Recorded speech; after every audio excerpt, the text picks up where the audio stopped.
Hey guys, welcome back to another little mini chit chat video. Welcome back to another little mini reaction video. So, before we go ahead and get into the topic, don't forget to like, comment, subscribe, all of that good stuff.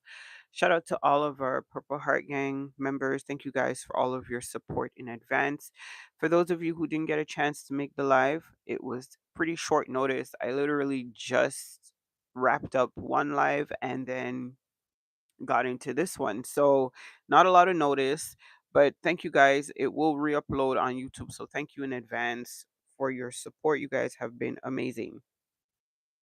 Okay. So, we're just going to jump straight into it because I am on a little bit of a time crunch. So, I want to go ahead and start talking about this and I don't want to rush it. So, here we go. So right after the last live, if you didn't get a chance to check it out, definitely check it out. I was talking about the whole invasion with Venezuela and everything that's going on. So definitely check that out. But right after I finished that live, sorry. Um I saw that Midas Touch had posted his new live. So I went over to check it out because I thought it would be like an update on the whole Venezuela situation. But it was something a little bit different. It was a different topic. It was an interview that, well, it wasn't updated. Yes, sorry. I got a little bit off track. Sorry. It was an update, but it was an interview with Donald Trump on Fox News, one of their networks, and he was given his take on the operation, the invasion, the mission, the assignment, whatever you want to call it.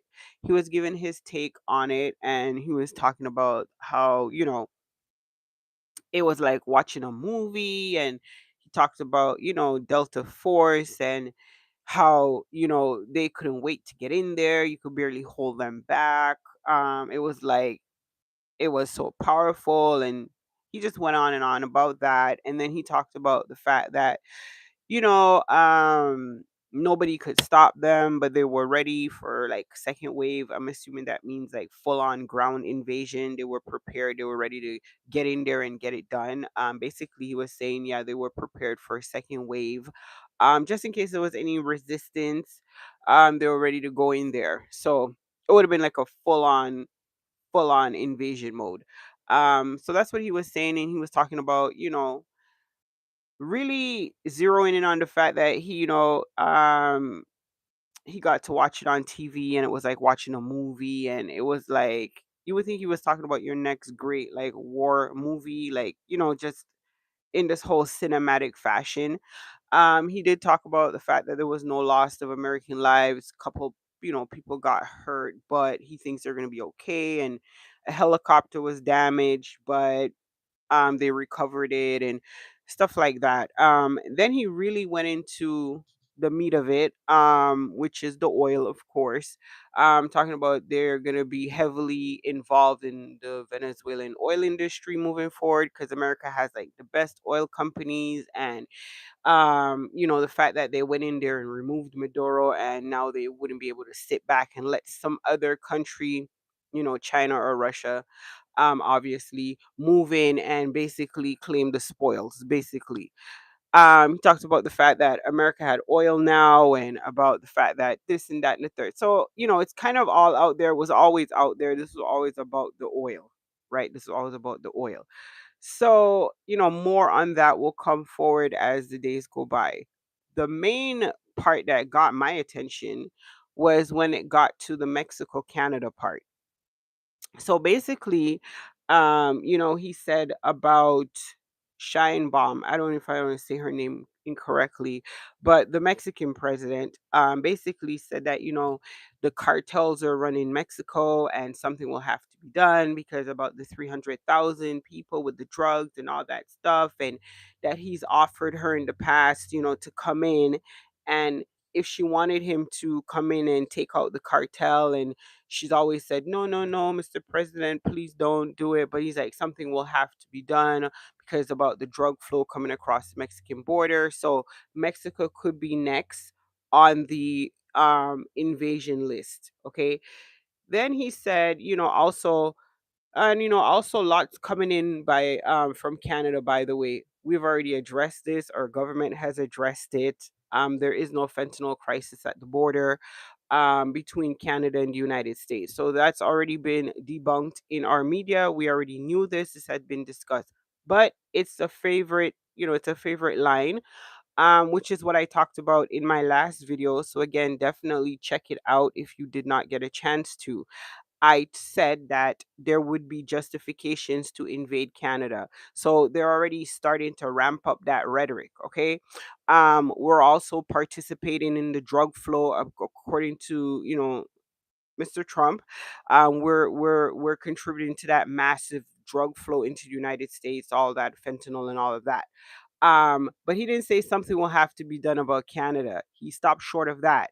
He did say something will have to be done about Mexico, though. So clearly, they've already been discussing that. So that'll be interesting to see how that plays out in 2026. But we still have to get over the little Venezuelan hump before we get to the Mexico stuff. So we'll see how that will play out. But I stand by my assessment with the attack for Canada. It won't be the drug stuff because that can be easily debunked. The data just does not support the accusation. But what will work is the fear mongering, the 9/11 bringing up the Canada is a haven for terrorists, the oh look, they arrested the people and this guy had ties to ISIS. So we're Toronto, especially where I am in Ontario. Toronto is like the new hotbed, the training ground for the this and the that, and then you have all that other stuff going on with the whole Islam and stuff over there. So it'll be easy to kind of tie that in and make it one big push to invade Canada, make Canada the 51st state, steal the water, take the minerals, call it a day. It's just a regular day at the office. So I truly believe that that's what they're circling around. Obviously, Mexico has something to offer, or they wouldn't even bother. It's like, why not invade Haiti? You know? So clearly Mexico has something that they want. Whether it could be logistics, whether it could be whatever resources, minerals, whatever the case may be. Clearly they're worth the hassle. So they're now in the radar. So it'll be interesting to see how, like I said, how that plays out. But I truly believe that the Canada stuff is inevitable. It's inevitable. And let's face it, you know, yeah, I'll just leave it there. That's just my personal take on it, just using my, my God-given intellect to see how this is all ratcheting up. And especially as the whole Arctic thing comes into play, the sovereignty, the security, all that stuff.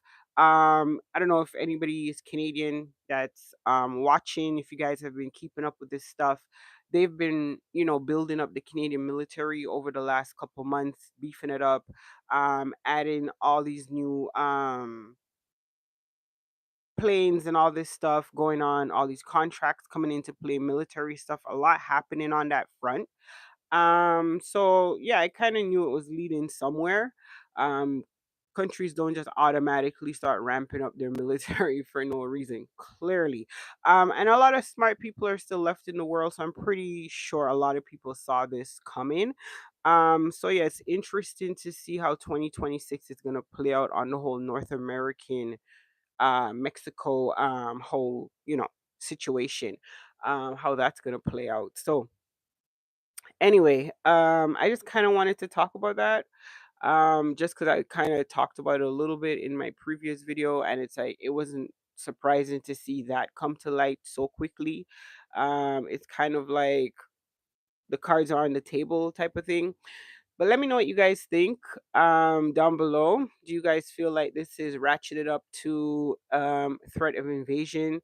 I mean, you've already had the threat of annexation. So I mean, invasion wouldn't be like too far a jump or a leap or a skip or a hop. Let me know what you guys think down below. Thank you guys so much for those of you who came through. Um, It's like I said in my last video, this stuff is so exhausting. It's so exhausting. The year excuse me, the year literally just started, and it's like you can't even catch your breath before it's like, here we go again.